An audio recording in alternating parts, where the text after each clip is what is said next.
အမျိုးသမီးတယောက်ဟာဒူးထောက်ပြီးသူမရဲ့ခင်မုန်းဖြစ်သူကိုငိုယိုတောင်းပန်နေခဲ့တာပါခင်မုန်းဖြစ်သူကတော့ရင်နွေးအိုးကိုကင်ပြီးအေးဆက်ဆက်နဲ့ထွက်သွားခဲ့ပါတယ်ဒါပေမဲ့ဒီအချိန်မှာပဲတစ်ဖက်ကစစ်မြေပြင်မှာကြာဆုံးသွားခဲ့တဲ့ခေတ္တစစ်တီတယောက်ရဲ့ဝိညာဉ်ဟာဒီအမျိုးသားရဲ့ခန္ဓာကိုယ်ထဲကိုဝင်ရောက်ပူးကပ်သွားခဲ့ပါတယ်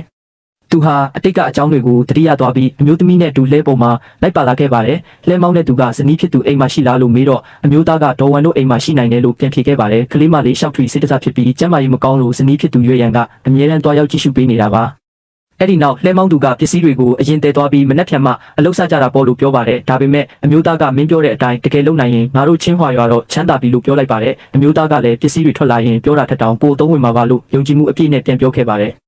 ်ခဏအကြာမှာတော့ဇနီးဖြစ်သူရွေရန်ဟာဟင်းဒီဟင်းရွက်တောင်းလေးကိုကင်ပြီးအိမ်ထဲကိုဝင်လာခဲ့ပါတယ်။သူမဟာခင်မုန်းဖြစ်သူပြန်ရောက်နေတာကိုမြင်တော့ဝမ်းသာအားရနဲ့တွားတွေ့ခဲ့ပါတယ်။ဒါပေမဲ့သူမရဲ့မျက်နှာမှာတော့စိုးရိမ်ပူပန်မှုတွေပြည့်နေနေတာကိုခင်မုန်းဖြစ်သူကသတိပြုမိသွားခဲ့ပါတယ်။ရွေရန်ကရှောက်ထရီရဲ့ယောဂဟာပိုဆိုးလာပြီးမြို့ပေါ်ကဆရာဝန်ပေးတဲ့ဆေးတွေလည်းလုံးဝမတိုးဘူးလို့ငိုယိုပြီးပြောပြခဲ့ပါတယ်။ကလေးမလေးဟာညဘက်ဆိုနာကျင်လွန်းလို့ငိုနေရပြီးတွားဖုံးတွေရောင်ရမ်းလွန်းလို့စံပြုတ်တောင်မတောက်နိုင်တော့ပါဘူး။သူမကဒါကိုကြည့်ပြီးရင်ထဲမှာအနဲ့ထိုးသလိုနာကျင်ရပါတယ်လို့ပြောခဲ့ပါတယ်။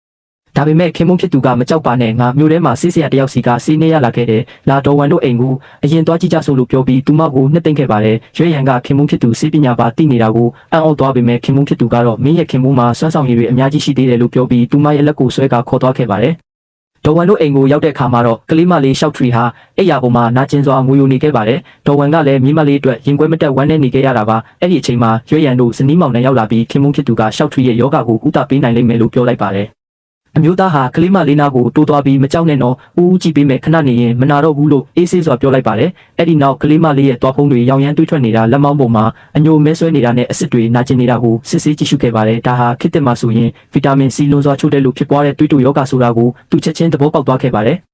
သူကဒေါ်ဝန်ကိုရှောက်ထရီရဲ့ယောဂဟာအေးမိတာဒါမှမဟုတ်တွေးလေမမှန်တာမဟုတ်ဘူးခန္ဓာကိုယ်ထဲမှာတချို့ချို့တဲ့နေလို့အခုလိုဖြစ်ရတာပါလို့ရှင်းပြခဲ့ပါတယ်ဒေါ်ဝန်ကဘာချို့တဲ့နေတာလဲဘာလို့ဒါလဲလို့စိုးရင်တကြီးမေးလိုက်တဲ့အခါအမျိုးသားကအိမ်မှာလက်ဆက်တဲ့ဟင်းဒီဟင်းရွက်စိမ်းတွေရှိလားလို့မေးလိုက်ပါတယ်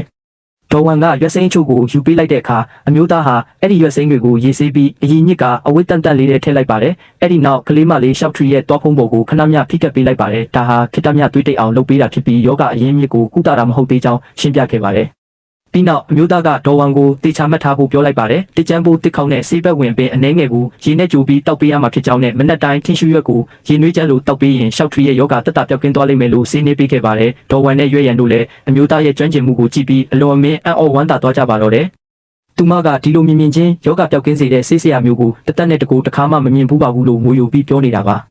ဒီအချိန်မှာချမ်းအိမ်ကကောင်လေးကဒေါ်ဝန်ကိုတွားထူလိုက်ပြီးရွာသူရွာသားချင်းကူညီတာအဆန်းမဟုတ်တာမို့စိတ်ထဲမထားပါနဲ့လို့နှိမ့်ချစွာပြောလိုက်ပါတယ်ဇနီးဖြစ်သူရွေးရန်ကလည်းဘေးကနေကူထူပေးရင်ဒါဟာသူတို့လုပ်ပေးတဲ့ကိစ္စပါလို့ပြောလိုက်ပါတယ်ဒေါ်ဝန်ကအိယာပေါ်မှာအေးချမ်းစွာအိပ်ပျော်နေတဲ့မြေမလေးရှောက်ထရီကိုကြည့်ပြီးမျက်ရည်တုပ်ရင်းချမ်းအိမ်ကကောင်လေးဟာအရင်ကလိုလူရှုံမဟုတ်တော့ပဲမိုးနက်မင်းကချင်းဟွာရွာကိုဆီလွတ်လိုက်တဲ့တက်ရှိနဲ့ဖျားပါပဲလို့ရင်ထဲကနေကျေးဇူးတင်စကားရေးရွနေခဲ့ပါတယ်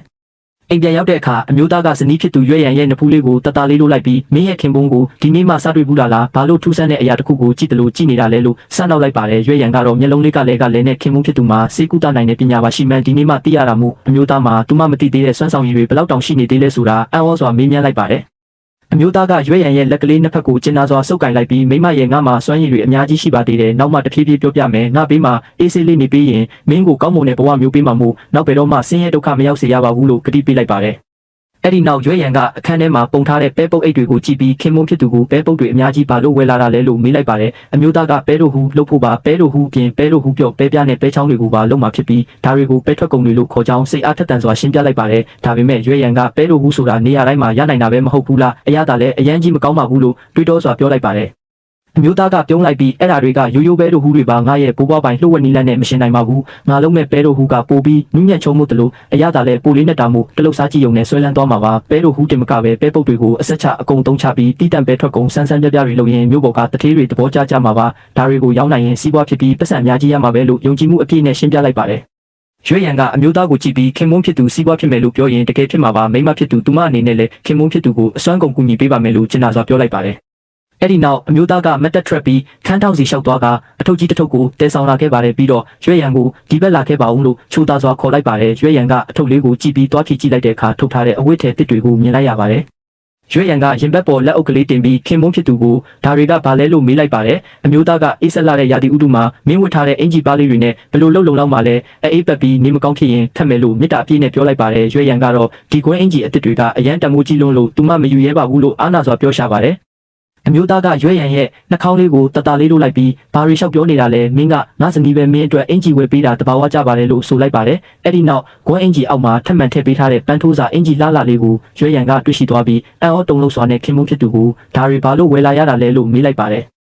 ်အမျိုးသားကပန်းထိုးထားတဲ့အကျန်းအဆန်းလေးကိုဖြန့်ပြလိုက်ပြီးဒါကမြို့ပေါ်ကပိုးထည်ဆိုင်ရဲ့အတစ်ထွက်ပညာလက်ရာဆန်းလေးပါပိုးထည်ဆိုင်ပိုင်ရှင်ကဒီအထည်စာဟာတက်တောင့်တက်တာရှိပြီးဝတ်လိုက်ရင်ပိုပြီးရင်ကြီးလှပနေမယ်လို့ပြောကြောင်းရှင်းပြခဲ့ပါတယ်ရွေးရန်ကတော့ဒီလောက်ပန်းထိုးလက်ရာဆန်းပြတာကိုသူမမဝယ်ရဲပါဘူးမြင်မြန်ပြန်သိမ်းလိုက်ပါလို့အာနာပါနာညှင်းဆန်နေခဲ့ပါတယ်အမျိုးသားကရွေးရန်ရဲ့မျက်နှာနာကိုတိုးကပ်သွားပြီးရွေးရန်ရဲ့ငါအတွက်တစ်ချိန်လောက်ပဲဝတ်ပြပါနော်ငါတို့ကလင်မယားတွေပဲဘာအာနာစရာရှိလို့လဲလို့တာယာချုံငိမ့်နဲ့အတန်လေးနဲ့ကပ်ပြောလိုက်ရင်ဆွဲဆောင်လိုက်ပါတော့တယ်ချမ်းဖုံးကငါကြည့်ုံတင်ကြည့်မှာပါလက်နဲ့ဘာမှမလုပ်ပါဘူးတခါတည်းပါဆိုပြီးချုံမော့ပြောဆိုနေပါတယ်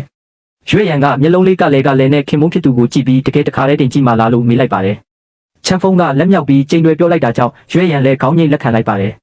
်ဒီအခါချမ်းဖုံးကစိတ်ထဲကနေအရင်ဘဝကရီးစားတော်မထားဘူးပဲဒီဘဝကြမှာဒီလောက်လာပါတဲ့စနီးချိုးလေးရထားတာငါဘဝတော့တန်လှပြီလို့သဘောကျပြီးတွေးနေခဲ့ပါတယ်ရွေးရန်ကတုံတုံရင်နဲ့အင်ဂျီကျဲတီလေးတွေကိုဖြုတ်ဖို့ပြင်လိုက်တဲ့အခါချမ်းဖုံးကရွေးရန်မင်းတကယ်မလုပ်ချင်ရင်ထားလိုက်ပါတော့ငါအကြက်မကင်ချင်ပါဘူးလို့ပြောလိုက်ပါတယ်ဒါပေမဲ့ရွေးရန်ကတော့ဇာပန်းထိုးထားတဲ့ဂွိုင်းအင်ဂျီအစ်စ်လေးကိုလှပစွာဝတ်ဆင်ပြီးအခန်းထဲကနေထွက်လာခဲ့ပါတယ်သူမကချမ်းဖုံးကိုကြည့်ပြီးခင်မုန်းဒီလိုမျိုးဝတ်ထားတာအဆင်ပြေရဲ့လားလို့အာနာစွာမေးလိုက်ပါတယ်ချမ်းဖုံးကအံ့ဩမင်တက်သွားပြီးအဆင်ပြေတာထက်ကိုပိုနေပါပြီလို့ဝမ်းသာအားရပြောလိုက်ပါတယ်ရွေးရန်ကရှက်ရွံ့စွာနဲ့မျက်နှာလေးကိုလက်မောင်းနဲ့ကွယ်လိုက်တဲ့အခါချမ်းဖုံးကသူမရဲ့လက်ကလေးကိုဆွဲဖယ်လိုက်ပြီးမကွယ်ပါနဲ့အရန်လာနေတာပဲလို့ယူရစွာပြောလိုက်ပါတယ်အဲ့ဒီနောက်ချမ်းဖုံးကရွေးရန်ရဲ့လက်ကလေးတွေကိုကျဉ်းနာစွာစုပ်ကင်လိုက်ပြီးဒီဘဝမှာချမ်းဖုံးဖြစ်ရတာငါဘာကောင်းမှုတွေပြုခဲ့မိလို့လဲရွေးရန်ဒီနေ့ကစပြီးမင်းကိုနည်းနည်းလေးမှဝမ်းနဲ့ကြေကွဲအောင်မထားဘူးလို့မိုးနဲ့မင်းကိုတိုင်တီးပြီးကြိတ်ဆိုလိုက်ပါတယ်ဒါကိုကြားလိုက်ရတဲ့ရွေးရန်ဟာဝမ်းသာလွန်လို့မျက်ရည်တွေစီးကျလာခဲ့ပါတယ်နောက်တစ်နေ့နံနက်ပိုင်းမှာတော့ချမ်းဖုံးဟာလမ်းမထက်မှာရှောက်လာခဲ့ပါတယ်ဒီအချိန်မှာအိမ်ထဲကနေဒေါ်ဝမ်ဟာယာကူပန်ကန်လေးကင်ပြီးအပြေးလွှားထွက်လာခဲ့ပါတယ်သူမကချမ်းဖုံးကိုတားလိုက်ပြီးမနေ့ကပေးလိုက်တဲ့စီးနီးကတကယ်စွမ်းတာပဲမြေးမလေးလျှောက်ဆွေဟာတအီးအီးနဲ့မကြီးတော့ပဲမနေ့ကျတော့ထထိုင်ပြီးယာကူပန်ကန်ဝက်တောင်တောက်နိုင်သွားပြီလို့ဝမ်းသာအားရပြောပြလိုက်ပါတယ်ချမ်းဖုံးကပြုံးလိုက်ပြီးဒါဆိုရင်အဆင်ပြေတာပေါ့မြို့ပေါ်သွားပြီးဆေးဝယ်ခိုင်းလိုက်ပြီလားလို့မေးလိုက်ပါတယ်ဒေါ်ဝမ်ကဝမ်ဦးလေးမိုးမလင်းခင်ကလေးကသွားဝယ်တာရလာပြီလို့ပြောရင်းမျက်ရည်ကျလာခဲ့ပါတယ်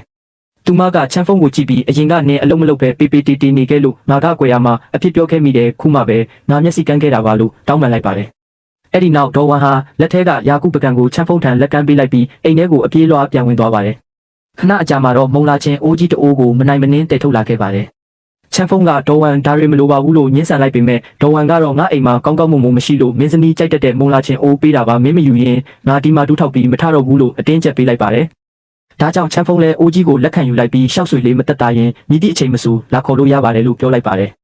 ဒေါ်ဝမ်ကချမ်းဖုံးကိုကြည့်ပြီးအရင်ကလူဆိုးလေးနဲ့ဘာမှမဆိုင်တော့ပဲလူတစ်တယောက်လုံးဝဖြစ်သွားတာပဲလို့အံ့ဩဝမ်းသာစွာပြောလိုက်ပါတယ်ချမ်းဖုံးကလက်ပြလိုက်ပြီးရွာထဲကလူတွေကိုကူညီတာအဆမ်းမဟုတ်ပါဘူးငါပြန်လိုက်ပါဦးမယ်အိမ်မှာပဲပုတ်တွေတင်းစရာရှိသေးလို့ပါလို့ပြောပြီးလှည့်ထွက်သွားပါတယ်ဒေါ်ဝမ်ကတော့ထွက်သွားတဲ့ချမ်းဖုံးရဲ့ကြောပြင်ကိုကြည့်ပြီးတက်ရှိနေဖျားပါပဲလားလို့ကျေးဇူးတင်စွာရေရွတ်ကြံရစ်ခဲ့ပါတယ်အဲ့ဒီနောက်ရွာထဲကကြောက်စုံကြီးဘေးမှာရွာသားတွေစုဝေးနေကြပါတယ်ရွာသားတယောက်ကချမ်းဖုံးမင်းပြောတဲ့ပဲတို့ဟုဆိုတာဘလို့ဟာမျိုးလဲမြို့ပေါ်ကရှုပ်မှုဆိုးမှရောင်းတဲ့ပဲတို့ဟုထက်ပိုစားလို့ကောင်းတာလားလို့ဆက်စုမေးမြန်းလိုက်ပါတယ်ချမ်းဖုံးကအိုးကြီးကိုမပြီးဘေးမှာချလိုက်ရင်စားကြည့်ရင်တိလိမ့်မယ်လို့ပြုံးပြီးပြောလိုက်ပါတယ်အဲ့ဒီနောက်ချမ်းဖုံးကကြောက်စုံဘေးမှာရက်လိုက်ပြီးလာကြငါအရင်ဆုံးပဲချိန်ကြီးတင်ပေးမယ်ပဲကိုတခါတည်းအများကြီးမထဲနဲ့ရေကိုလည်းညှက်ထည့်ပေးရမယ်ဒါမှထွက်လာတဲ့ပဲရီကနူးညံ့မှာဖြစ်တယ်လို့ရှင်းပြလိုက်ပါတယ်ချမ်းဖုံးကပဲပုတ်တစုပ်ကိုကြောက်စုံနဲ့ထည့်ပြီးလှည့်ကြိတ်လိုက်တဲ့အခါဖြူဖွေးနေတဲ့ပဲရီတွေစလုံးထဲကိုစီးကျလာခဲ့ပါတယ်ရွာသားတယောက်ကပဲရီကိုငုံကြည့်ပြီးပဲညီနှံကြီးနဲ့နေတာပဲဒါကြီးလို့ရောင်းရင်တကယ်စားလို့ကောင်းမှလားလို့တန်တရားဖြစ်စွာမေးလိုက်ပါတယ်ချမ်းဖုံးကကြောက်စုံကိုဆက်လက်ရင်ခဏနေလို့ချစ်ပတ်ဆန်ခတ်လိုက်ရင်မင်းအဲ့ဒီစကားမပြောနိုင်တော့ဘူးအရသာကောင်းသွားရင်ငါ့ကိုအကိုကြီးလို့ခေါ်ရမယ်နော်လို့ယုံကြည်မှုအပြည့်နဲ့ပြုံးပြီးပြောလိုက်ပါတော့တယ်ချမ်းဖုံးပြောတာအရသာရှိတယ်ဆိုရင်တော့တကယ်အရသာရှိမှာပါလို့ပြောရင်သူတို့အပင်ပန်းခံတိုးနေကြတာပါနောက်တော့မောလုံးလို့ပဲဆုံပေးမှာပဲပြစ်လဲပြီးနားနေကြပါတယ်ချမ်းဖုံးကပဲဆုံကြီးကိုမိပြီးနားနေရင်ဒီလိုမှန်းသိရင်ညီတကောင်အရင်ဝယ်ထားပါတယ်လူနဲ့တွန်းရတာတဝက်တင်မတက်ပါပဲလို့ညီတွဲပြောလိုက်ပါတယ်ဘေးမှာလဲနေတဲ့အမျိုးသားကလည်းချမ်းဖုံးကောင်းတွေတောင်မူလာပြီးဒီအလုပ်ကလူလုပ်တဲ့အလုပ်မဟုတ်ဘူးလို့ညီတွဲလိုက်ပါတယ်ဒီအချိန်မှာပဲစနီးဖြစ်သူရွေးရန်ကရေစလုံးကိုကင်ပြီးအခန်းထဲကနေထွက်လာခဲ့ပါတယ်သူမကရေစလုံးကိုချလိုက်ပြီးချမ်းဖုံးတို့စီလျှောက်လာကမင်းတို့ပဲကြိတ်နေကြတာလားလို့မေးလိုက်ပါတယ်ချမ်းဖုံးကချွေးတုပ်ရင်ပဲတို့ဟူလို့ရတာအားတော့နည်းနည်းကုန်တာပေါ့လို့ပြောလိုက်ပါတယ်ရွေးရန်ကပဲဆုံနားမှာထိုင်လိုက်ပြီးပဲပုတ်လေးတွေထက်ကပဲဆုံကိုစတင်တွန်းလှည့်လိုက်ပါတယ်ဒါကိုမြင်တော့အမျိုးသားတွေကအလန့်တကြားထထိုင်လိုက်ပြီးအမမလုပ်ပါနဲ့ကျုပ်တို့လုပ်ပါမယ်လို့တားလိုက်ကြပါတယ် ဒါပေမဲ့ရွေးရန်ကလက်မလျှော့ပဲမင်းတို့နားနေကြပါနှွက်ကူပေးပရစေအမျိုးသားလည်းမနဲ့ကလေးကပြင်ပန်းနေပြီးမို့လို့ပါဆိုပြီးအားဆိုင်တွန်းနေခဲ့ပါတယ်ဒီအခါချမ်းဖုံးကရှောက်လာပြီးရွေးရန်ရဲ့လက်ကောက်ဝတ်ကိုဆွဲယူကသူမကိုရင်ခွင်ထဲဆွဲဖက်လိုက်ပါတယ်ချမ်းဖုံးကမင်းကိုဘသူကဓာကြီးတွန်းခိုင်းလို့လဲလို့ပူပန်စွာမေးလိုက်ပါတယ်ရွေးရန်ကရင်ခွင်ထဲကနေနှွက်ကူညီချင်လို့ပါလို့ပြန်ပြောလိုက်ပါတယ်ချမ်းဖုံးကဒီကြောက်စုံကြီးကမင်းထက်တောင်လေးသေးတယ်မင်းတခုခုဖြစ်သွားရင်ငါဘသူစီမှာလျှော်ကြီးတောင်းရမလဲလို့ပြောလိုက်ပါတယ်အဲ့ဒီနောက်ချမ်းဖုံးကရွေးရန်ကိုပွေ့ချီလိုက်ပြီးအိမ်ထဲဝင်ပြီးနားနေပါလို့ပြောလိုက်ပါတယ်ရွေးရန်ကရှက်ရွံ့စွာနဲ့သူတို့ကြည့်နေကြတယ်လေလို့ပြောတဲ့အခါချမ်းဖုံးကကြည့်ပါစေငါဇနီးကိုငါပွေ့တာတဘာဝပဲလေလို့ပြောပြီးပြုံးကအိမ်ထဲပွေ့ချီသွားပါတယ်ဘေးကအမျိုးသားတွေကတော့သဘောကျပြီးရေမောကြံရိတ်ခဲ့ကြပါတယ်ခဏအကြာမှာချမ်းဖုံးကအိမ်ထဲကနေပြန်ထွက်လာပြီးပဲဆုံကြီးကိုကြည့်ကတွေးလိုက်ပါတယ်ဒီတိုင်းဆက်ကြိတ်နေရင်မှောင်သွားရင်တောင်ပဲဤနည်းနည်းပဲထွက်မှာဝင်တင်တိရစ္ဆာန်တကောင်တော့သွားရှာမှရမယ်လို့စဉ်းစားလိုက်ပါတယ်ဒါနဲ့အမျိုးသားတယောက်ကချမ်းဖုံးရွာသူကြီးအိမ်မှာမိတကောင်ရှိတယ်သွားငှားရင်မကောင်းဘူးလားလို့အကြံပေးလိုက်ပါတယ်ချမ်းဖုံးကကောင်းတဲ့ငါမှာတောဝက်သားတတုံးရှိတယ်လက်ဆောင်ဖြည့်ယူသွားမယ်လို့ပြောလိုက်ပါတယ်အဲ့ဒီနောက်ချမ်းဖုံးကတောဝက်ပေါင်သားကြီးကိုထုတ်ယူပြီးပခုံးပေါ်ထားလိုက်ပါတယ်သူကမင်းတို့ခဏလောက်အတင်းထားကြဦးငါမြေးသွားဆွဲလိုက်အောင်မယ်လို့ပြောပြီးရွာသူကြီးအိမ်ဘက်ကိုထွက်သွားပါတယ်ကြံခဲ့တဲ့အမျိုးသားတွေကချမ်းဖုံးကတော့တတိတော်တော်ရှိတာပဲရွာသူကြီးအိမ်ကမိကိုတောင်သွားငှားရဲတယ်လို့ချီးကျူးကြံခဲ့ကြပါတယ်နောက်တစ်ယောက်ကလည်းသူသွားရဲမှတော့ယုံကြည်မှုရှိလို့ပေါ့ကျုပ်တို့စက်ကြိတ်ကြတာပေါ့လို့ပြောလိုက်ပါတယ်ချမ်းဖုံးဟာတောဝက်သားကြီးထမ်းပြီးရွာသူကြီးအိမ်စီလျှောက်လာခဲ့ပါတယ်အိမ်ရှိမှာကျက်စာကျွေးနေတဲ့ရွာသူကြီးကတော့ချမ်းဖုံးကိုမြင်တော့အာချမ်းဖုံးလာလေထမင်းစားပြီးပြီလားမစားရသေးရင်အတော်တို့အိမ်မှာစားသွားပါလားလို့ဖော်ဖော်ရွရွနှုတ်ဆက်လိုက်ပါတယ်ချမ်းဖုံးကအတော်စားပြီးပါပြီဒီနေ့အတော်တို့အိမ်ကပစ္စည်းတစ်ခုလာငှားတာပါလို့ပြောလိုက်ပါတယ်အတော်ကဘာမှမလို့လဲပြောလေလို့မေးတဲ့အခါချမ်းဖုံးကတောဝက်သားကြီးကိုပြပြီးအတော်တို့အိမ်ကမြီးလေးကိုပဲကျိတ်ဖို့နည်းနည်းငှားချင်လို့ပါသုံးပြီးရင်ချက်ချင်းပြန်ပို့ပေးပါမယ်လို့ပြောလိုက်ပါတယ်ဒါအပြင်အတော်ကိုနည်းနည်းလက်ဆောင်ပေးတာပါအလကားမသုံးချင်လို့ပါလို့ပြောလိုက်ပါတယ်အတော်ကဝက်သားကြီးကိုကင်ပြီးအိုဒီကလေးကလည်းအာနာစရာတွေပြောနေလိုက်တာမြည်ကခြံထဲမှာရှိတယ်မင်းဘာသာသွားဆွဲလိုက်ပါလို့ဝမ်းတာအားရပြောလိုက်ပါတယ်ဒီအချိန်မှာရွာသူကြီးအဖိုးအိုကတုတ်ကောက်ကိုကင်ပြီးထွက်လာခဲ့ပါတယ်သူကဝက်သားကြီးကိုကြည့်ပြီးတောဝက်သားပါလားငါကောင်မင်းတောလိုက်ရင်ရတာလားလို့မေးလိုက်ပါတယ်ချမ်းဖုံးကလွန်ခဲ့တဲ့ရက်ပိုင်းကတောင်ပေါ်မှာတွေးလို့ရခဲ့တာပါလို့ဖြေလိုက်ပါတယ်ရွာသူကြီးကအရင်တုန်းကကြက်တကောင်တောင်မမိအောင်မလိုက်နိုင်တဲ့ကောင်ကအခုတောဝက်တောင်ရနေပြီပဲတော်တော်တိုးတက်လာတာပဲသုံးပြီးရင်မိကိုမျက်ချောက်နည်းနည်းပူကျွေးလိုက်အောင်လို့သဘောကျစွာပြောလိုက်ပါတယ်ချမ်းဖုံးကကျေးဇူးတင်ပါတယ်ရွာသူကြီးလို့ပြောပြီးမိကိုဆွဲကထွက်သွားပါတယ်ရွာသူကြီးကတော့ထွက်သွားတဲ့ချမ်းဖုံးကိုကြည့်ပြီးအဖိုးကြီးလူကလေးကတခြားလူတယောက်လိုလုံးဝပြောင်းလဲသွားတယ်လို့ပဲနော်လို့ပြောလိုက်ပါတယ်ရွာသူကြီးကပြောင်းလဲသွားတာကောင်းတာပေါ့အရင်တုန်းကပုံစံကြီးကကြည့်ရတာနဲ့တင်ဒေါသထွက်စရာကြီးလို့ပြန်ပြောလိုက်ပါတယ်ချမ်းဖုံးဟာမိကိုဆွဲပြီးအိမ်ကိုပြန်ရောက်လာခဲ့ပါတယ်မိကိုပဲဆုံမှာတက်ဆင်လိုက်တဲ့အခါမိကပဲဆုံကြီးကိုလွယ်လွယ်ကူကူလှည့်ပေးလိုက်တာကြောင့်ဖြူဖွေးနေတဲ့ပဲရီတွေစီးကျလာခဲ့ပါတယ်အုတ်နေရန်ကိုမိနေတဲ့အမျိုးသားကဝမ်းသာအားရနဲ့ဟာမိရှိတော့လုံးဝမတူတော့ဘူးတော့ကျုပ်တို့စောစောကအသက်တောင်ထွက်မတက်ဖြစ်သွားတာလို့သဘောကျစွာပြောလိုက်ပါတော့တယ်ဘေးကတယောက်ကလည်းရွာသူကြီးအိမ်ကမိကိုဘလို့များငှားလာတာလဲအဲ့ဒီအကက်ဘေးကြီးကိုမင်းဘလို့များစီးယုံလိုက်တာလဲလို့သဘောကျစွာမေးလိုက်ပါတယ်ချမ်းဖုံးကပဲရီစီးကျနေတာကိုကြည့်ပြီးတောဝက်သားသုံးကျင်နဲ့မိတရက်ခိုင်းခါလဲတာသူလည်းမရှုံးပါဘူးလို့ပြန်ပြောလိုက်ပါတယ်အနားမှာပိတ်ကိုကင်ထားတဲ့အမျိုးသားကချမ်းဖုံးပဲရီကျိတ်လို့ပြီးနောက်ထပ်ဘာလုပ်ရမလဲလို့မေးလိုက်ပါတယ်ချမ်းဖုံးကပဲရီကိုရောက်မှနဲ့ခက်ယူကြည့်ရင်နောက်တစ်ဆင့်ကတော့ပဲရီတွေကအဖက်တွေကိုအကုန်စစ်ထုတ်ရမယ်ပိတ်ရဲ့1400ကိုတေချာစီးပြီးဖြည်းဖြည်းချင်းလောင်းထည့်လိုက်လို့ညွှန်ကြားလိုက်ပါတယ်ဒီအချိန်မှာရွေးရန်ကအခန်းထဲကနေထွက်လာပြီးချမ်းဖုံးရဲ့လက်မောင်းကိုခပ်ဖွက်ဖွက်လာကင်လိုက်ပါတယ်ချမ်းဖုံးကရွေးရန်ကိုကြည့်ပြီးအိမ်ထဲမှာနားမနေပဲဘာလို့ထွက်လာတာလဲလို့ဂယုတစိုက်မေးလိုက်ပါတယ်ရွေးရန်ကအမျိုးသားပဲတို့ဟူလောက်တာကိုကြည့်ကျင်လို့ပါလို့ခက်တိုးတိုးပြန်ဖြေပါတယ်ချမ်းဖုံးကပြုံးပြီးရွေးရန်ရဲ့နှာခေါင်းလေးကိုပုတ်ကာထားဆိုရင်ပဲရီတွေမစင်ရအောင်နည်းနည်းအဝေးမှာရက်နေတော့လို့မျက်နှိုးစွာပြောလိုက်ပါတယ်အဲ့ဒီနောက်အမျိုးသားတွေကပိတ်စနဲ့ပဲရီကိုစစ်ထုတ်ပြီးတဲအိုးကြီးတဲ့ထက်ကမိပြင်းပြင်းနဲ့ကျိုးလိုက်ကြပါတယ်ချမ်းဖုံးကတဲအိုးကြီးတဲ့ကပဲရီတွေကိုတေချာမွေပေးနေပါတယ်ခဏကြာမှပဲရီအပေါ်ရံမှာအလွှာပါလေးတက်လာတာကိုချမ်းဖုံးကတူနဲ့မယူပြီးဝါကက်ပေါ်တင်လိုက်ပါတယ်ချမ်းဖုံးကဒါကိုတေချာကြည့်ထားကြိတ်ပြီးသားအလွှာပါလေးပဲအချောက်ခံလိုက်ရင်ပဲတို့ဟူးချောက်ဖြစ်သွားပြီးဒါကအရန်လိုက်မရတဲ့ပစ္စည်းစမ်းပဲလို့ရှင်းပြလိုက်ပါတယ်ဘေးကအမျိုးသားကဝါကက်ပေါ်ကအလွှာပါလေးကိုကြည့်ပြီးဒီလိုအလွှာပါလေးကလည်းပတ်စံရတာပဲလားလို့အံ့ဩစွာမေးလိုက်ပါတယ်ချမ်းဖုံးကမှွေရင်းနဲ့မြို့ပေါ်ကစားတောက်ဆိုင်ကြီးတွေမှာပဲတို့ဟူးချောက်အသားကြော်တပွဲကိုပြား20တောင်ရောင်းတာတိုင်မမတ်နေပဲဝယ်ကြတာလို့ပြောပြလိုက်ပါတယ်ဒါကိုကြားတော့ဘေးကအမျိုးသားကမျက်လုံးပြူသွားပြီးဟာဒါဆိုရင်ကျုပ်တို့အများကြီးပို့လို့ရမှာပေါ့လို့ဝမ်းသာအားရអော်လိုက်ပါတယ်အဲ့ဒီနောက်ချမ်းဖုံးကခွက်ထဲကကြောက်ချင်ရည်ကိုတဲဦးကြီးထဲလောင်းထည့်ပြီးမှွေလိုက်တဲ့အခါပဲရည်တွေဟာချက်ချင်းပဲအခဲလေးတွေဖြစ်သွားပါတယ်အနားကအမျိုးသားကတဲဦးကိုကြည့်ပြီးချမ်းဖုံးဓာကြီးကိုဒီတိုင်းစားလို့ရပြီလားလို့မေးလိုက်ပါတယ်ချမ်းဖုံးကပြုံးပြီးခွက်ထဲကိုပဲတို့ဟူပြော့လေးတွေခတ်ထဲကအပေါ်ကနေအချင်းမွေးနန်နန်နဲ့အဆော့စ်တွေစမ်းပေးပြီးစားကြည့်ပါဦးလို့လက်ကမ်းပေးလိုက်ပါတယ်အမျိုးသားကခွက်ကိုယူပြီးတစုံခတ်စားလိုက်တာနဲ့အော်လုံးလုံးမျက်လုံးပြူသွားပြီးအမေအိုဒါရတာရှိတာပဲမြင့်မျက်လုံးလာတယ်ပဲညီနဲ့လည်းနည်းနည်းမှမရှိဘူးလို့ချီးကျူးလိုက်ပါတယ်နောက်တစ်ယောက်ကလည်းပဲတို့ဟူကိုမြည်ကြည့်ပြီးဒါမျိုးမျိုးပေါ်ယူသွားရောက်ရင်တော့ရောက်မလောက်ဖြစ်မှာတေချာတယ်လို့သဘောကျစွာပြောလိုက်ပါတယ်ချမ်းဖုံးကလက်မောင်းနဲ့ချွေးတုပ်ရင်ဒါကပဲတို့ဟူပြော့ပဲရှိသေးတာကြာကြာဖိထားလိုက်ရင်ပဲတို့ဟူပဲဖြစ်သွားမယ်ကြော်ရာချက်တာပြုတ်တာဘာလို့လုံးမပြတ်ဘူးလို့ရှင်းပြလိုက်ပါတယ် အဲ့ဒီနောက်ချမ်းဖုံးကအမျိုးသားတွေကိုခေါ်ပြီးအသားတူလောင်တဲ့အခန်းတကားကိုဖွင့်လိုက်ပါတယ်။အဲမှာတောဝက်သားတွေအများကြီးချိတ်ဆွဲထားတာကိုတွေ့ရပါတယ်။ချမ်းဖုံးကပြီးခဲ့တဲ့တစ်ခေါက်ကပြောထားသလိုပဲတောဝက်ရရင်မင်းတို့အတွက်ဝေစုပါတယ်။အခုမင်းတို့ကြိုက်တာရွေးယူကြလို့ပြောလိုက်ပါတယ်။အမျိုးသားတယောက်ကဝက်ကောင်းကြီးကိုသဘောကျစွာကင်ပြီးချမ်းဖုံးကတော့ဒီဝက်ကောင်းကြီးကိုကြိုက်တယ်ဒါကြီးငါ့ကိုပေးပါလို့ဝမ်းသာအားရပြောလိုက်ပါတယ်။ချမ်းဖုံးကပြုံးမိရတာပေါ့ယူပါလို့ပြောလိုက်ပါတယ်။ကျန်တဲ့အမျိုးသားနှစ်ယောက်ကလည်းပေါင်သားကြီးတွေကိုဝမ်းသာအားရမယူပြီးထွက်လာကြပါတယ်ချမ်းဖုံးကကြာပန်းရွက်နဲ့ပတ်ထားတဲ့ပဲတို့ဟူခဲတွေကိုအမျိုးသားတွေကိုပေးရင်ပဲတို့ဟူတွေကိုလည်းအိမ်ယူသွားကြပါအိမ်ကမိန်းမတွေကိုဟင်းချက်စားခိုင်းလိုက်အောင်တော့မနှက်ပြန်ကြအချိန်တာယာမထွက်ခင်မိုးမလင်းခင်ရောက်အောင်လာခဲ့ကြပါကျုပ်တို့အများကြီးပို့လုပ်ပြီးမနှက်စောစောဈေးသွားရောက်ကြမယ်လို့မှားကြားလိုက်ပါတယ်အမျိုးသားတယောက်ကချမ်းဖုံးစိတ်ချပါအိမ်ရောက်တာနဲ့မြီးကိုအစာဝအောင်ကျွေးပြီးမနှက်ပြန်အစောကြီးအရောက်လာခဲ့ပါမယ်လို့ကတိပေးလိုက်ပါတယ်အခြားအမျိုးသားတယောက်ကလည်းချမ်းဖုံးမင်းနဲ့ပေါင်းရတာအနာဂတ်ရောင်ချီလင်းတာပဲလို့ပြောလိုက်ရအားလုံးကချမ်းဖုံးနဲ့ပေါင်းရင်တော့အစားကောင်းအတောက်ကောင်းတွေစားရပြီးပေါ်လို့သဘောကျစွာရေမောရင်းဝက်သားတွေမပြီးပြန်ထွက်သွားကြပါတယ်ချမ်းဖုံးကထွက်သွားတဲ့အမျိုးသားတွေကိုကြည့်ပြီးကျင်းနဲ့စွာပြုံးချန်ခဲ့ပါတယ်ညဘက်ရောက်တော့ချမ်းဖုံးဟာအိမ်ထဲကိုဝင်လာခဲ့ပါတယ်အိမ်ထဲမှာရွက်ရံကမိဖို့မှာဟင်းချက်နေပါတယ်ချမ်းဖုံးကမိဖို့လာလျှောက်လာပြီးရွက်ရံမနှက်ပြန်စေးသွားရင်မင်းလဲငါနဲ့အတူလိုက်ခဲ့ပါလားလို့လိုက်လဲဖိတ်ခေါ်လိုက်ပါတယ်ရွက်ရံကလက်ကလေးတွေကိုပုတ်တက်ရင်စိုးရိမ်စိတ်နဲ့နှွဲလိုက်လို့ရပါမလားမြို့ပေါ်ကလူတွေနှွဲကိုလှောင်ကြမလားမသိဘူးလို့စိုးရိမ်စွာမေးလိုက်ပါတော့တယ်ချမ်းဖုံးကရွက်ရံရဲ့လက်တွေကိုစုပ်ကင်ထားရင်မင်းကိုဘယ်သူမှမလောင်ရဲဘူးငါစီချင်းနှချောင်းနဲ့ရှောက်ဝင်လာရင်အလောင်းဖြစ်ပြီးမှပြန်ထွက်သွားရမယ်လို့ပြောလိုက်ပါတယ်ရွက်ရံကပြုံးပြီးနှွဲအမျိုးသားနဲ့လိုက်ခဲ့ပါမယ်လို့ခေါင်းငင်းပြပါတယ်ချမ်းဖုံးကလက်သီးကိုတင်းဆုပ်ကအတိတ်ဘဝတုန်းကတော့တိမ်ငယ်ခဲ့ရပေမဲ့ဒီဘဝမှာတော့အိမ်လဲရှိပြီးမရလဲရှိပြီးပညာတွေလည်းတက်ထားတာမို့အောင်မြင်အောင်မလုပ်နိုင်စရာအကြောင်းမရှိဘူးလို့တွေးလိုက်ပါတယ်မနေ့ရောက်တော့ရွက်ရံကအိမ်ပြင်မှာပကံဆေးနေပါတယ်ချမ်းဖုံးကနောက်ကနေရွက်ရံကိုတိုက်ဖက်လိုက်ပြီးရွက်ရံမင်းညကအရန်အိပ်ပျော်တာပဲငါးလက်မောင်းတောင်ထုံသွားတယ်လို့ခတ်တိုးဆလိုက်ပါတယ်ရွက်ရံကရှက်ရွံ့စွာနဲ့အမျိုးသားမဆက်ပါနဲ့နှွဲပကံဆေးနေတယ်လေလို့ပြန်ပြောလိုက်ပါတယ်ဒီအချိန်မှာရွာထဲကနေအော်ဟစ်တန်တွေကြားလိုက်ရလို့ချမ်းဖုံးကပြဿနာတက်ပြီးဆိုပြီးအိမ်ပြင်ကိုအမြန်ပြေးထွက်သွားပါတယ်ရွာထဲမှာတော့ကြားကြီးတကောင်ဝင်ရောက်တောင်းကျမ်းနေပြီးရွာသူရွာသားတွေကြောက်လန့်တကြားထွက်ပြေးနေကြပါတယ်မြေပြင်မှာလဲကျနေတဲ့အဖွားအိုကကြားကြီးလာပြီလို့အော်ဟစ်နေချိန်မှာကလေးမလေးကလည်းမေမေကိုကူပါဦးလို့ငိုယိုနေပါတယ်ဂျုံမင်းဆိုတဲ့လူငယ်ကတာရဲကုတ်ပစိန်ကိုကင်ပြီးမေမေရှောင်းဟွာကိုခေါ်ပြီးမြန်ပြေးတော့ဆိုပြီးကြားကြီးစီပြေးဝင်သွားပါတယ်ကြားကြီးကဂျုံမင်းအပေါ်ကိုခုံအုပ်လိုက်တာကြောင့်ဂျုံမင်းမြေပြင်ပေါ်လဲကျသွားပါတယ်ဒီအချိန်မှာပဲမြတချောင်းတုတ်ခနဲ့စိုက်ဝင်သွားပြီးကြားကြီးရဲ့ခြေထောက်ကိုမှန်သွားပါတယ်ကြားကြီးနာကျင်စွာအော်ဟစ်ပြီးလှည့်ကြည့်ချိန်မှာနောက်ထပ်မြတချောင်းထပ်မှန်သွားပြန်ပါတယ်ဖုံမုံတွေကြားထဲကနေချမ်းဖုံးကဒူးလေးကိုကင်ပြီးရှောက်လာကမလုံနဲ့လို့ဟောပြောလိုက်ပါတယ်ချမ်းဖုံးကဒူးလေးနဲ့ကြားကြီးရဲ့မျက်လုံးကိုတက်ပစ်ထည့်လိုက်ရာကြားကြီးဟာချက်ချင်းပဲလဲကျတိတ်ဆုံးသွားပါတယ်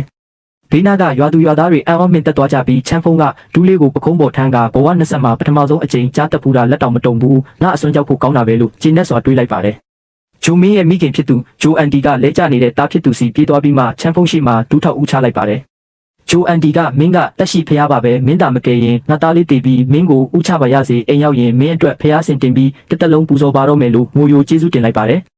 ်ချမ်းဖုံးကဂျိုအန်တီကိုအမြန်တွဲထုတ်ပေးရင်မလုပ်ပါနဲ့ဂျိုအန်တီမြန်ထပါတင်ကအသက်ကြီးပြီးငါ့ကိုဦးချရင်ငါကန်တူပါလိမ့်မယ်လို့တားမြစ်လိုက်ပါတယ်အဲ့ဒီနောက်တုတ်ကောက်ကင်ထားတဲ့ရွာသူကြီးလျှောက်လာပြီးငါတူလေးတော်လိုက်တာငါတို့ချင်းဟဲရွာမှာကြားတက်သူရဲကောင်းထွက်ပေါ်လာပြီလို့ချီးကျူးလိုက်ပါတယ်ရွာသူရွာသားတွေအပြေးလွှားရောက်လာကြပြီးအမျိုးသားတယောက်ကချမ်းဖုံးမင်းရန်တတိရှိတာပဲည3ချောင်းနဲ့ကြားကြီးကိုပြစ်တက်လိုက်တာငါစောကဂျိုမင်းတေပြီးအောက်မိတာမင်းရဲ့မြတ်ချက်ကတော့အံ့ဩဖို့ကောင်းပေတယ်လို့ချီးကျူးလိုက်ပါတယ်နောက်တစ်ယောက်ကလည်းချမ်းဖုံးမင်းအရင်ကဒီဒူးလေးကိုယုံပြစ်ဖို့သုံးတာလို့ပြောဘူးလေမဟုတ်လားလို့မေးလိုက်ပါတယ်ချမ်းဖုံးကယုံသားစားရတာညင်းငွေလို့အရသာပြောင်းလိုက်တာပါလို့ပြုံးပြီးပြန်ဖြေလိုက်ပါတယ်အရင်ကချမ်းဖုံးကိုအထင်သေးခဲ့တဲ့အန်တီကြီးတယောက်ကအနားလျှောက်လာပြီးရှောင်းဖုံးရဲ့အရင်ကအန်တီမခဲ့ပါတယ်အန်တီမင်းကိုအဲ့လိုမပြောခဲ့တင်ဘူးလို့တောင်းပန်လိုက်ပါတယ်ချမ်းဖုံးကရပါတယ်အန်တီလွန်ခဲ့တာတွေပြီးပါစေတော့လို့သဘောထားကြီးစွာပြန်ပြောလိုက်ရအန်တီကြီးကဟုတ်ပါပြီလွန်ခဲ့တာတွေပြီးပါစေတော့လို့ဝမ်းသာစွာပြောလိုက်ပါတယ်ဒီအချိန်မှာရှောင်းဟွာဆိုတဲ့ကလေးမလေးကအနားရောက်လာပြီးချမ်းဖုံးအကိုအရန်တော်တာပဲတယောက်တည်းနဲ့ဒီလောက်ကြီးတဲ့ကြားကြီးကိုတက်လိုက်တယ်လို့သဘောကျစွာပြောလိုက်ပါတယ်ရွာသူကြီးကပြုံးပြီးရွာသားတွေကိုကြည့်ကအရင်ကချမ်းဖုံးနဲ့ဘယ်မင်းကလေးမှမယူချင်ကြဘူးမယားကိုငထားမှဆိုလို့အခုတော့ကြည်စမ်းတော့ဆိုချမ်းဖုံးကိုဘသူမကောင်းပြောဝင်သေးလဲလို့ရေမောစီနောက်လိုက်ရဘေးနာကရွာသားတွေနဲ့ချမ်းဖုံးတို့ကျင်းနဲ့စွာပြုံးကြံခဲ့ကြပါတော့တယ်ဒီလောကကြီးမှာလက်သီးစွမ်းအားနဂါကပဲစကားပြောသွားတာပါလို့ချမ်းဖုံးစဉ်းစားနေချိန်မှာပဲရွက်ရံတယောက်အဝေးကနေငိုယိုပြီးပြေးဝင်လာကမြေပြင်ပေါ်လဲကျသွားပါတယ်အမျိုးသားလို့အော်ဟစ်လိုက်ချိန်မှာချမ်းဖုံးကရွက်ရံစီအမြန်လျှောက်သွားပြီးသူမကိုအားရပါရပွေဖက်လိုက်ပါတယ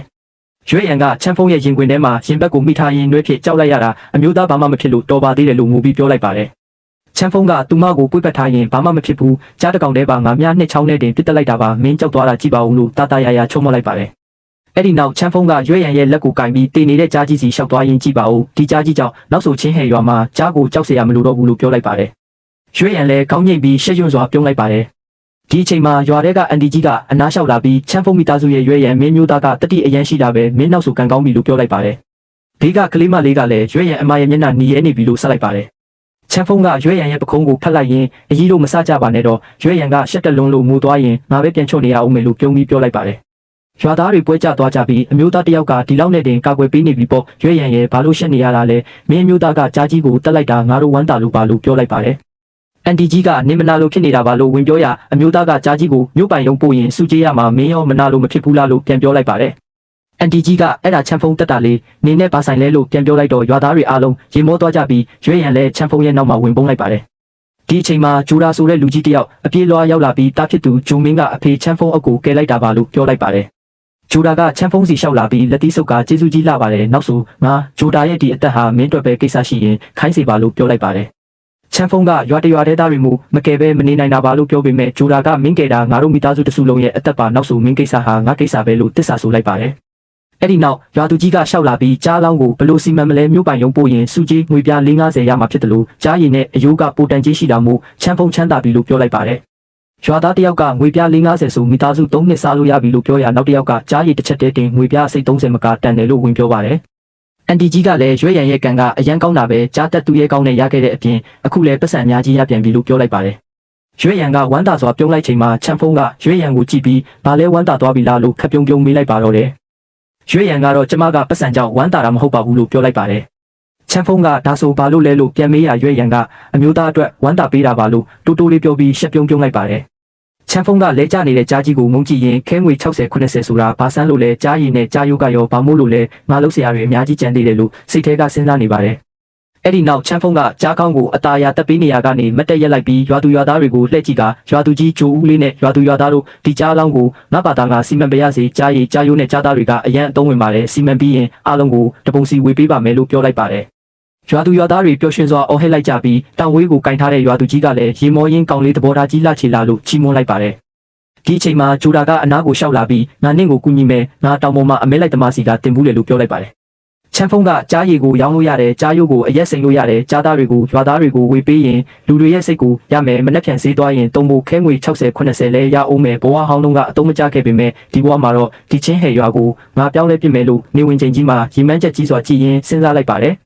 အဲ့ဒီနောက်ရွာသား၄ယောက်ကကြားကြီးကိုတစ်သားလုံးမှာကျူးနဲ့ချီပြီးရွာတကားဝါကနေရွာထဲကိုတဲဆောင်လာကမြေပြင်ပေါ်သို့အရှုံးဖောက်ရင်းချလိုက်ပါတယ်ရွာသူကြီးကတောင်ဝေးကိုထောက်ပြီးချွေးတုပ်ရင်ကောင်လေးကအသက်ဒီလောက်ကြီးတဲ့အထိရွာထဲကြားဝင်လာတာပထမဆုံးမြင်ဘူးတာပဲအဲ့ဒါတောင်ဘေးတဆောင်းတဲထုတ်သွားနိုင်သေးတယ်လို့အံ့ဩစွာပြောလိုက်ပါတယ်ရွာသားတယောက်ကကြားရဲ့လက်သေးကိုလက်ညှိုးနဲ့ထိကြည့်ရင်အမေရီဒီလက်သေးကြီးကငါမျက်နှာထက်တောင်ကြီးသေးတယ်ချမ်းဖုံးညီလေးမင်းသားကိုဘယ်လိုလုပ်လိုက်တာလဲလို့မျက်လုံးပြူပြီးမေးလိုက်ပါတယ်အနာကပန်းမဲဆရာဖိုးကြီးကမုတ်စိတ်မွေးကိုတရင်မြား3ချောင်းတင်ပစ်လိုက်တာတစ်ချောင်းကခြေထောက်ကိုစိုက်တယ်တစ်ချောင်းကမျက်လုံးကိုစိုက်တယ်မြားတိုင်းကအချက်ချကြတယ်ငါတစ်သက်လုံးတံမူရိုက်လာတာတော့ဒီလောက်မှန်တဲ့လက်ကိုမမြင်ဘူးလို့ပြောလိုက်ပါတယ်ဒီအချိန်မှာဂျိုဒါကချမ်းဖုံးစီရှေ့တိုးလျှောက်လာပြီးလက်တီးဆုပ်လိုက်ကချမ်းဖုံးကောင်လေးနောက်ဆိုမင်းကငါဂျိုဒါရဲ့ကျေးဇူးရှင်ပဲငါအသက်ဟာ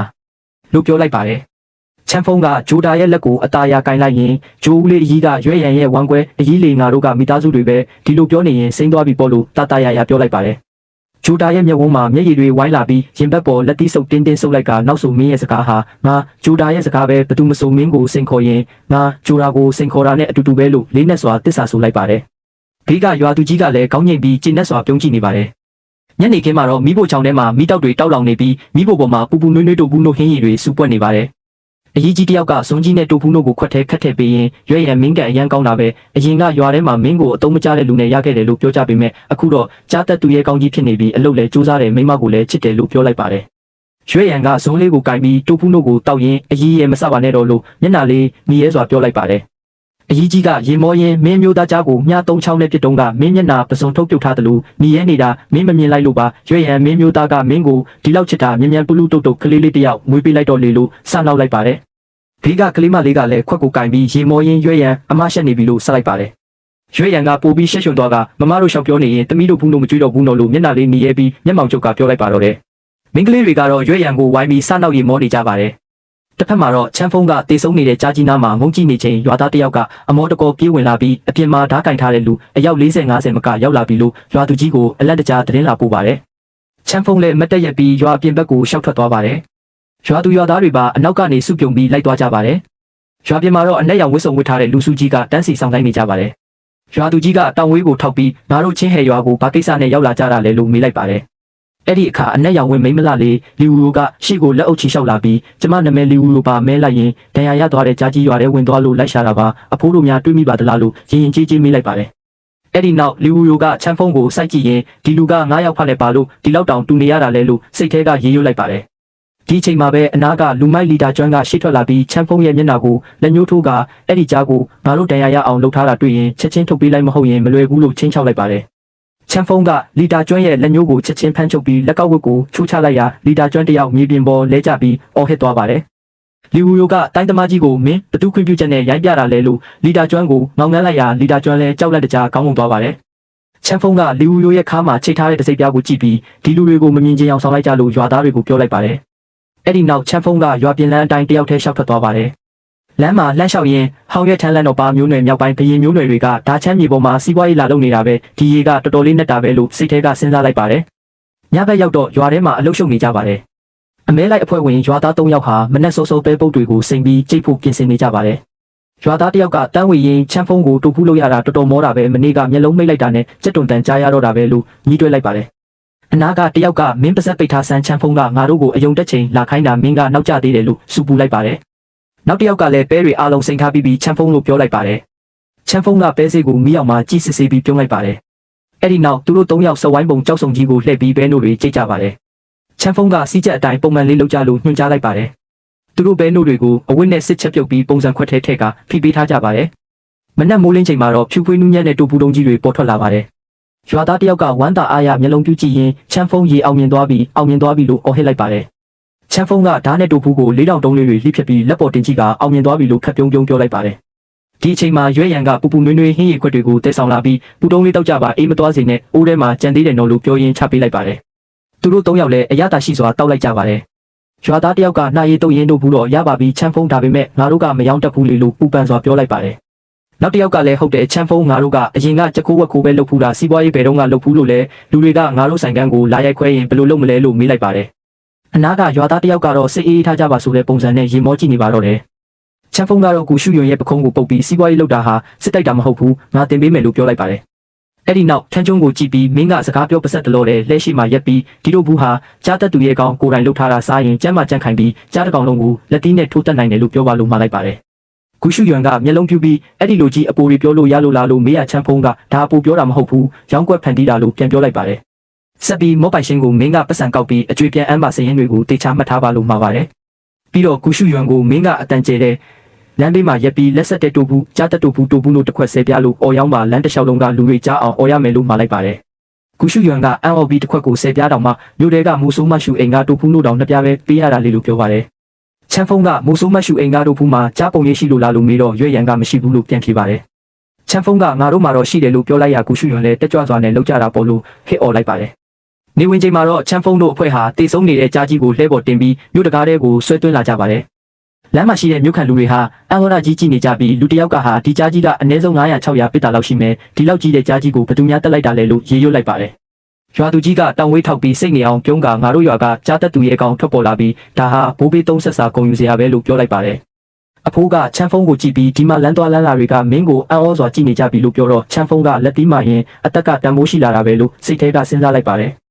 ်လဲကြီးမျိုးတွေရောက်လာတဲ့အခါမြို့ခံတွေကဒါဘယ်ရွာကလဲချင်းဟဲရွာကမဟုတ်လားအရင်ကအင်မတန်ဆင်းရဲတဲ့ရွာလို့ကြားဘူးပါတယ်အခုတော့ဒီလိုခက်ထန်တဲ့လူထွက်လာတာပဲလို့ပြောကြရာဂူရှုရွံကငါတို့ရွာကပဲလို့ဂုံယူစွာပြန်ပြောလိုက်ပါတယ်မြို့နယ်ရုံးတော်ရှေ့ရောက်တော့ရဲမက်တွေကလဲပေါ်ကကြားကြီးကိုမြင်ပြီးလက်ဖြတ်သွားကဒီကြားကြီးဘယ်ကရတာလဲလို့မေးလိုက်ပါတယ်ရွာသူကြီးကရိုသေးစွာလက်အုပ်ချပြီးချင်းဟဲရွာကိုမနေ့ကဝင်ရောက်ရန်ကားတဲ့ကြားကြီးကိုချမ်းဖုံးကလေးများနဲ့ပစ်တက်လိုက်လို့ရုံးတော်ကိုသတင်းလာပို့တာပါလို့ပြောလိုက်ပါတယ်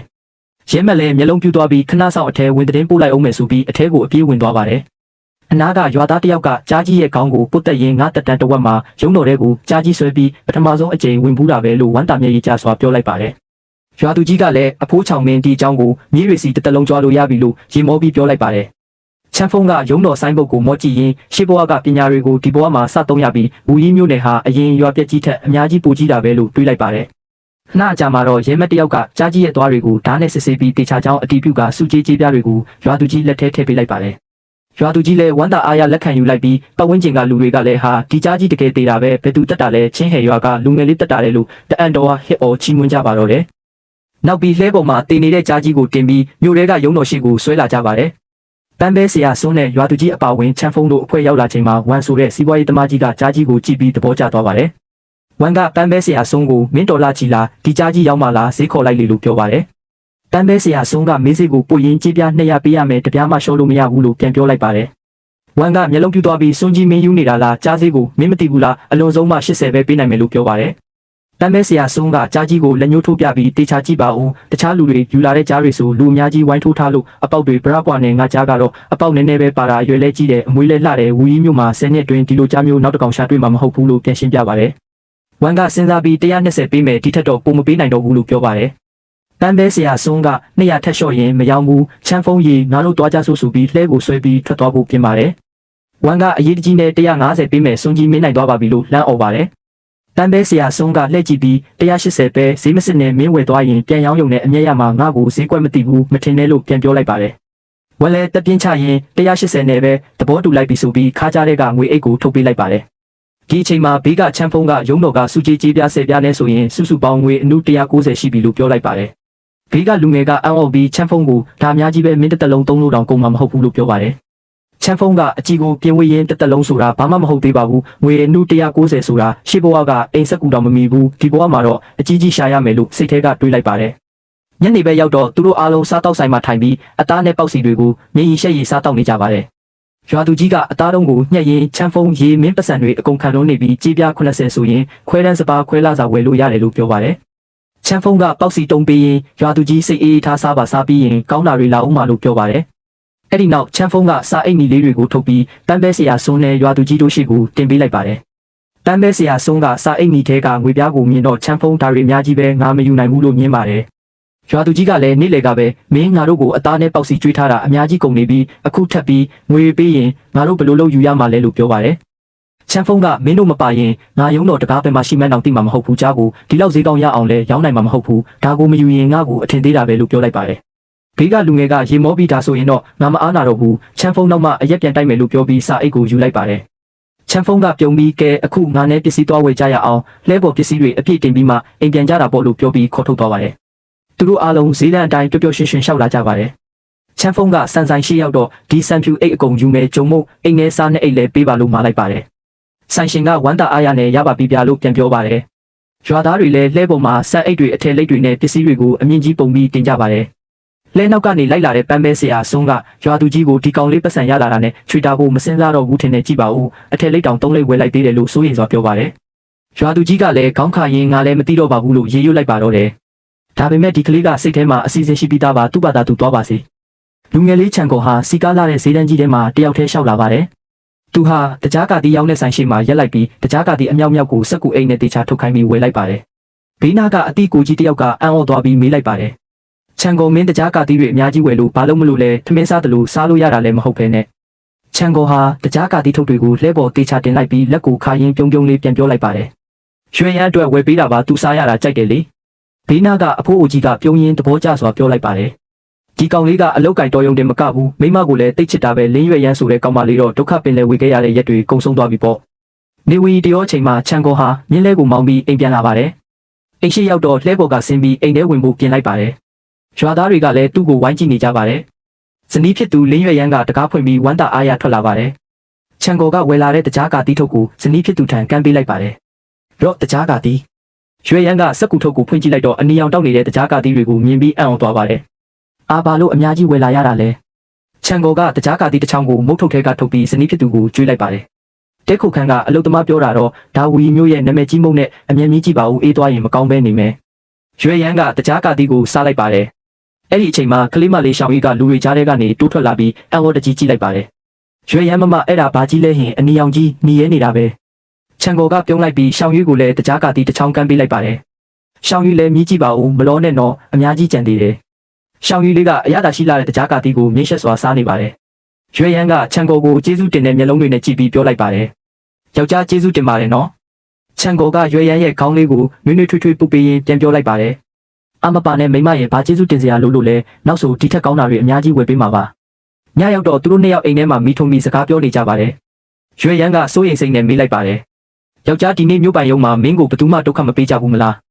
ချန်ကိုကသဘောကျစွာရေမောလိုက်ပြီးယုံကြည်ချက်ရှိရှိပြန်ပြောပါတယ်ငါ့ကိုဘသူကဒုက္ခပေးရဲမှလဲမင်းယောက်ျားကမြားသုံးစင်းနဲ့ကြားတစ်ကောင်လုံးကိုပြစ်တက်ခဲ့တာလေဘယ်နေရာသွားအားလုံးကရင်ရင်ကြီးဆက်ဆံကြတာပါရွှေရန်ကပကံဆေးဖို့ထိုင်လိုက်ရင်ထပ်မိလိုက်ပါတယ်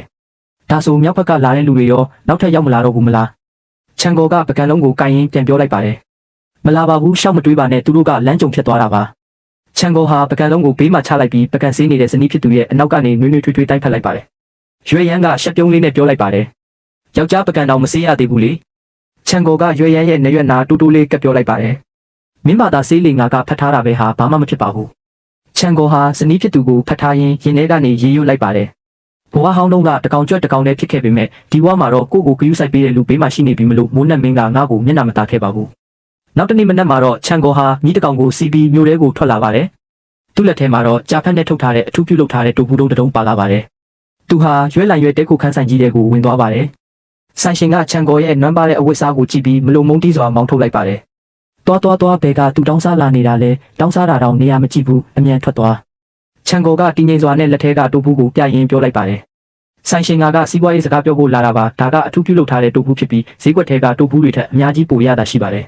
ဆိုင်ရှင်ကအထမကျစွာလှောင်ရည်လိုက်ပြီးချင်းချောက်လိုက်ပါတယ်စီးပွားရေးဟုတ်လားဟာမင်းလိုအဝတ်စားနွမ်းပါတဲ့ကောင်ကငါနဲ့စီးပွားရေးလာပြောရဲတယ်ပေါ့အေးစစ်စကားနားထောင်ပြီးထွက်သွားစမ်းလို့ပြောလိုက်ပါတယ်ရွှေလိုက်တဲ့ခုခန်းကြီးရဲ့အပြင်ဘက်ရောက်တော့လူမိုက်အဆောင်တချို့ကလမ်းပိတ်ရက်နေကြပါတယ်ချန်ကိုကသူတို့ကိုကြည့်ပြီးတင်းငိမ်စွာနဲ့ပြောလိုက်ပါတယ်ခင်ဗျားတို့တထေးကိုထွက်လာခိုင်းလိုက်ပါစီးပွားရေးလုပ်မလားမလုပ်ဘူးလားဆိုတာသူပဲဆုံးဖြတ်ပါစေအဆောင်အဖိုးကြီးကမဲပြုံးရင်းပြောလိုက်ပါတယ်ဟတ်တထေးကကန်ကောင်းချင်တော့ဒီမှာပဲရှိနေတယ်လေအဲ့ဒီအချိန်မှာဝါတုတ်တထေးကြီးကတဲခုခန်းထဲကနေခန့်ထဲထွက်လာပါတယ်တထေးကြီးကချန်ကိုကိုနွမ်းပါတဲ့အဝတ်စားတွေနဲ့မြင်တော့မထီမဲ့မြင်ကြည့်ရင်ပြောလိုက်ပါတယ်သူတောင်းစားတယောက်ကပါစီးပွားရေးများလာပြောမှမို့လို့လေနှင်းထုတ်ဆန်းငါတို့ဆိုင်ဖွင့်ပြီးဧည့်သည်လက်ခံတာကိုနှောက်နှင်းမခံနိုင်ဘူးချန်ကိုကသူတို့၃ယောက်ကိုကြည့်ပြီးအေးဆေးစွာပြောလိုက်ပါတယ်ခင်ဗျားတို့၂ယောက်နောက်တမရကြပါစေနဲ့လို့မျှော်လင့်ပါတယ်တထေးကြီးကဘိုက်ကိုကင်ပြီးကျေလောင်စွာရေမောလိုက်ပါတယ်နောက်ဟုတ်လားငါဒီဝူရီမှာစီးပွားရေးလုပ်လာတာ20နှစ်တောင်ရှိနေပြီးနောက်လာဆိုတဲ့စာလုံးဘလို့ရေးရမှန်းတောင်မသိဘူးတွားအမြန်ထွက်သွားစမ်းချန်ကိုကလှည့်ထွက်လာရင်စိတ်ထဲကနေကျိန်းဝါလိုက်ပါတယ်လူကိုအဝတ်စားကြည့်ပြီးအထင်သေးတာပေါ်လေရပါတယ်ခင်ဗျားတို့မဝယ်ရင်လဲလမ်းတစ်ဖက်ကဆိုင်တွေမှာဝယ်မဲ့လူတွေအများကြီးရှိတယ်ချန်ကိုဟာလမ်းတစ်ဖက်မှာရှိတဲ့ပိုင်ဝေဆိုင်ကြီးတဲကိုရှောက်ဝင်သွားပါတယ်ဆိုင်ရှင်ကကောင်တာမှာစရင်တွက်နေရင်ချန်ကိုဝင်လာတာကိုမြင်တော့ရင်ကြီးပြောလိုက်ပါတယ်အဲ့တဲ့တော့ငါတို့ဆိုင်ကမဖွင့်သေးပါဘူးဗျာထမင်းစားချင်ရင်တော့ခဏလောက်ထပ်ဆောင်ပေးပါဦးချန်ကိုကစက်ကူနဲ့ထုတ်ထားတဲ့အထုပ်ကိုကောင်တာပေါ်တင်လိုက်ပြီးပြောလိုက်ပါတယ်ဆိုင်ရှင်ကထမင်းလာစားတာမဟုတ်ဘူးခင်ဗျားနဲ့စီးပွားရေးစကားပြောဖို့လာတာဆိုင်ရှင်ကအထုပ်ကိုဖွင့်ကြည့်လိုက်တော့အထဲမှာတန်ရှင်းဖြူဖွေးနေတဲ့တူဘူးတုံးကြီးကိုမြင်လိုက်ရပါတယ်ဒါတို့ဘူးမဟုတ်လားဈေးကွက်ထဲကတူဘူးတွေထက်စားရင်အများကြီးပိုဖြူပြီးတန့်စင်တာပဲချန်ကိုကပြုံးရင်းဆက်ပြောလိုက်ပါတယ်ဖြူလာကအပြင်ဘက်မရှိသေးတာပါဆိုင်ရှင်မိဖို့ချောင်းကိုခဏသုံးခွင့်ပေးပါငါချက်ချင်းဟင်း၃မျိုးချက်ပြမယ်ခင်ဗျားမြည်ကြည့်လို့မကြိုက်ရင်ငါဘာမှမပြောဘဲချက်ချင်းလှည့်ထွက်သွားပေးမယ်ဆိုင်ရှင်ကသဘောတူပြီးလမ်းပြပေးလိုက်ပါတယ်တခင်လေးငါနဲ့အတူလိုက်ခဲ့ပါသူတို့မိဖို့ချောင်းထဲဝင်သွားတော့ထမင်းချက်စေဘူးတွေကအအော်ရကြီးကြည့်နေကြပါတယ်ချန်ကိုကပတ်ဝန်းကျင်ကိုကြည့်ပြီးမေးလိုက်ပါတယ်ကျက်တုံမြောက်ရှိတယ်မလားအတီးရွက်ချင်းတွေရောရှိတယ်မလားကဲဒဲအိုးတိုးလောက်ငါသုံးမယ်နော်ချန်ကိုကဓားကိုကျွမ်းကျင်စွာကင်ပြီးတူဘူးတွေကိုလှပစွာလှီးဖြတ်လိုက်ပါတယ်ပြီးတော့ဒဲအိုးထဲမှာမိတောက်ကြီးတွေနဲ့အတူဟင်းတွေကိုကျွမ်းကျင်စွာချက်ပြုတ်လိုက်ပါတယ်စေဘူးကြီးနှစ်ယောက်ကတော့ဘေးကနေပါဆက်အဟောင်းသားနဲ့ဝိုင်းကြည့်နေကြပါတယ်မကြခင်မှာပဲချန်ကိုကတန်ရှင်းလှပပြီးမွေးကြိုင်နေတဲ့တူဘူးဟင်း၃မျိုးကိုလင်ပန်းနဲ့တည်ဆောင်လာပါတယ်ဆိုင်ရှင်ကစပွဲမှာထိုင်ပြီးတူဘူးတုံးကိုဇွန်းနဲ့ခတ်စားလိုက်ပါတယ်စားလိုက်တာနဲ့ဆိုင်ရှင်ရဲ့မျက်လုံးတွေကအံ့ဩလုံးလုံးပြူးကျဲသွားပါတယ်ဘေးကစေဘူးကြီးကလည်းတူဘူးတုံးကိုမြည်ကြည့်ပြီးအံ့ဩရကြီးအော်လိုက်ပါတယ်ဒီတူဘူးကိုဘလို့ချက်ထားတာလဲဟာအခြားစေဘူးကလည်းအငမ်းမရစားရင်ပြောပါတယ်ဟေ့အောင်မမေးနဲ့ဦးအရင်စားစမ်းပါဆိုင်ရှင်ကအယံဝမ်းသာသွားပြီးချန်ကိုရဲ့လက်ကိုလာကန်ရင်လှိုက်လဲပြောလိုက်ပါတယ်ညီလေးမင်းရဲ့ဒီတူဘူးတွေဘလောက်ကြံသေးလဲငါအကုန်လုံးဝင်မယ်ဈေးနှုန်းကိုလည်းစိတ်ကြိုက်ညှိလို့ရတယ်ချန်ကိုကစပွဲမှာထိုင်လိုက်ပြီးအေးဆေးစွာအကြံပေးလိုက်ပါတယ်ဆိုင်ရှင်အကုန်ဝယ်လို့တော့မဖြစ်ဘူးတူဘူးဆိုတာအကြာကြီးထားလို့မရဘူးခမ ्या ကုံအောင်မရောင်းနိုင်ရင်ပုတ်တိုးကုန်လိမ့်မယ်အရင်ဆုံး30ပိတာလောက်ဝယ်ပြီးစမ်းကြည့်ပါဦးစီးပွားရေးအဆင်ပြေလာမှငါပမာဏတိုးပေးမယ်ဆိုင်ရှင်ကသဘောကျစွာပြုံးပြီးပြောလိုက်ပါတယ်ရတယ်30ပိတာဆိုလဲ30ပိတာပေါ့တပိတာကိုဘယ်လောက်လဲချန်ကိုကလက်မထောင်ပြရင်ပြောလိုက်ပါတယ်ဒင်းကား100ပါဆိုင်ရှင်ကသဘောကျစွာနဲ့ဝန်ထမ်းကိုချက်ချင်းလှမ်းអော်လိုက်ပါတယ်တပည့်တွေချိန်ခွင်ပြင်ထားကြငွေကြေးတွားယူစမ်းညီလေးမင်းဒီမှာပဲခဏစောင့်နေတော့လို့ပြောလိုက်ပါတယ်ဈေးကွက်ပေါက်ဈေးထက်30ဆမကဈေးကြီးပေမဲ့ပစ္စည်းကောင်းရင်ဈေးကောင်းရမယ်ဆိုပြီးယုံကြည်ချက်ရှိနေပါတယ်တဲခုခန်းပိုင်ရှင်ကစကွဲပေါ်ကိုငွေစတွေတွန်းချပေးလိုက်ရင်ဒီမှာတူဖူးဖို့ငွေ1လျံရှိတယ်ကျန်တဲ့ငွေ30လျံကတော့ဟင်းချက်နေတင်ပေးတဲ့တင်တန်းကြီးပါငါကအစီကန်းနားလဲပါတယ်ပညာကိုအလကားမယူပါဘူးလို့ပြောလိုက်ပါတယ်ချန်ကိုကငွေတွေကိုတင်ဆက်ပြီးတဲခုခန်းထဲကနေထွက်ခွာလာပါတယ် သူ့ရဲ့မီးလဲပေါ်မှာတိုဘူးတွေကိုတင်ဆောင်နေရင်တဲခုကန်ပိုင်ရှင်စီတိုဘူးတုံးကြီးကိုလက်နှစ်ဖက်နဲ့မပေးခဲ့ပါနဲ့တဲခုကန်ပိုင်ရှင်ကအံ့အားသင့်သွားပြီးမနှက်ဖြန်ရောထပ်ပို့ပေးဦးမလားဘလောက်ပို့ပေးမှလဲလို့ဝမ်းသာအားရမိခဲ့ပါတယ်ချန်ကိုကမနှက်ဖြန်90ကျင်ပို့ပေးမယ်ခင်းတို့ရောင်းနိုင်တဲ့လောက်ငါပို့ပေးနိုင်တယ်လို့ပြန်ပြောခဲ့ပါတယ်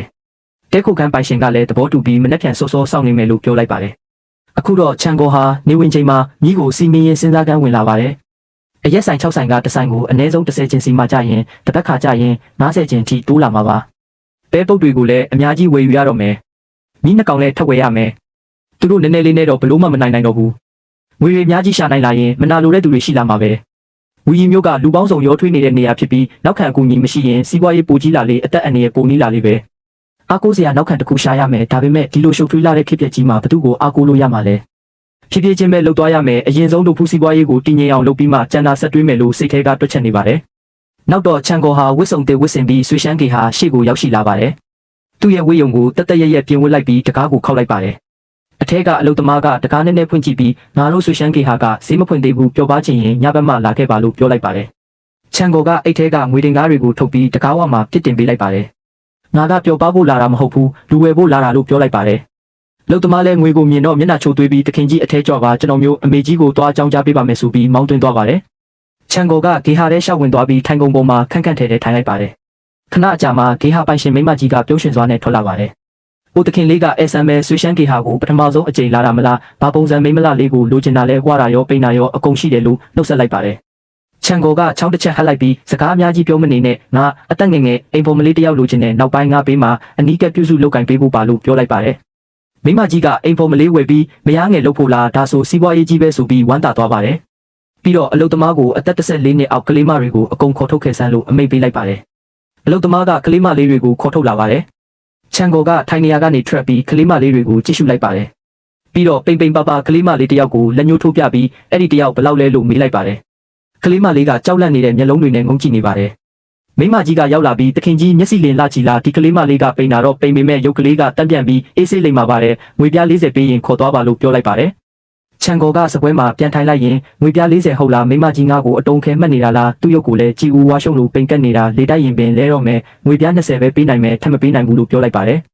မိမကြီးကအလက်တကြားနဲ့တခင်ကြီးဈေးကိုဒီလောက်အထိနှိမ်လို့မရပါဘူးဒီကလေးမကိုကျမကတေချာပြုစုပြုထောင်ထားတာစိတ်နှစ်ထားရတာအနာဂတ်မှာအရွယ်ရောက်လာရင်တိုင်းပြည်ကျော်အလှမဲ့ကြီးဖြစ်လာမှာပါလို့ပြောဆိုနေပါတယ်သူမကဒီကောင်မလေးရဲ့အသားအရည်ကနုခတ်နေတာပဲတာမန်အိမ်ကမွေးထုတ်နိုင်တဲ့ရုပ်မျိုးမဟုတ်ဘူးအနည်းဆုံး38ကျပ်တော့ရမှရမယ်လို့ပြောလိုက်ပါတယ်ဒါပေမဲ့ချင်းဖုံးကတော့အေးဆေးပါပဲ20ကျပ်ပဲပေးမယ်မရောင်းရင်လည်းရပါတယ်ငါပွဲစားစီသွားဝယ်ရင်တောင်35ကျပ်ပဲကြမှာလို့ပြောပြီးလှည့်ထွက်သွားပါတယ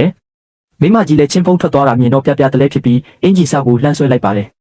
အေးပါကွာ20ဆိုလဲ20ပေါ်ငွေပေးရင်လူခေါ်သွားလို့သဘောတူလိုက်ပါတယ်ချင်းဖုံးလည်းငွေပြား20ကိုရေတွက်ပြီးစပွဲပေါ်စီတင်ပေးလိုက်ပါတယ်မိမကြီးကတော့ငွေတွေကိုဝမ်းသာအားရသိမ်းဆည်းလိုက်ပြီးအပြုံးကြီးနဲ့နှုတ်ဆက်ကြံခဲ့ပါတယ်